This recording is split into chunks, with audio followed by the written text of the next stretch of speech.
Musa, the richest man to have ever lived. When asked about rich people, you probably think of Bill Gates, Rockefeller, Warren Buffett, Carlos Slim, or the Rothschild family. But according to historians, the richest man to have ever lived was an Islamic Malian king named Mansa Musa. Mansa meaning king.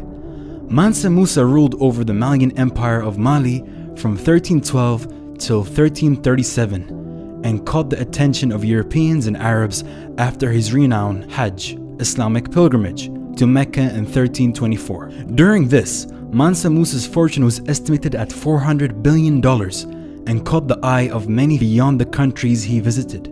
He was not afraid to give zakat to the poor and build houses and mosques on his way to Mecca. The then Malian Empire contained countries such as Mauritania, Senegal, Gambia, Guinea, Burkina Faso, Mali, Niger, Nigeria, and Chad. This enormous empire stretched up to 2,000 miles from the Atlantic Ocean in the west to Lake Chad to the east of its borders. As a devoted Muslim, Mansa Musa prepared his pilgrimage soon after he took his position from Abu Bakr in 1312. During these preparations, which took years, Mansa Musa used the knowledge and resources from his rich land. Through Malian scholars who helped plan the pilgrimage, finally, in 1324, he took up to 1,000 servants, some say 60,000 with him. They had more than 80 camels loaded with 300 pounds of gold and other needed goods with them for the trip of over 4,000 kilometers. Mansa Musa had 1,200 slaves with him, each carrying a golden adorned staff. During his voyage, he stopped in the Egyptian cities, Alexandria and Cairo, where he attracted the Arabs and Europeans' interest. Due to his act of kindness, it is said that he gave away most of his gold to whom he met, especially to the poor on the streets of Cairo and Alexandria. But he also helped building mosques each Friday on his way to Mecca. His act of kindness was felt years later in Egypt. Soon, Mansa Musa was a known man in the Arab world and in Europe. There have been tales from the Italian merchants and Egyptians about the sub-Saharan African Muslim king who was loaded with gold. This earned Mansa Musa a spot on the maps drawn by Arabs and Europeans. One of these maps were the Italian map.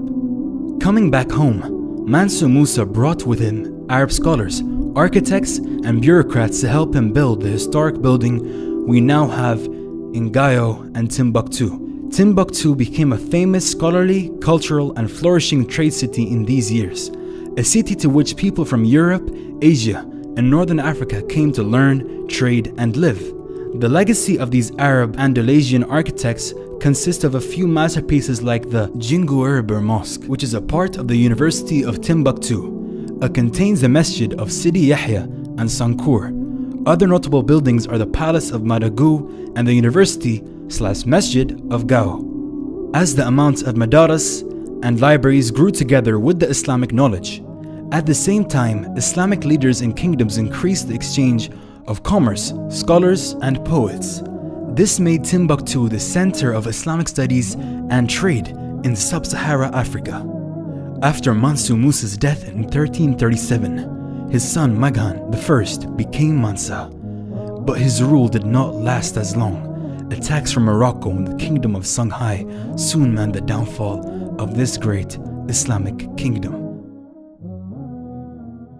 جمال الوجود بذكر الإله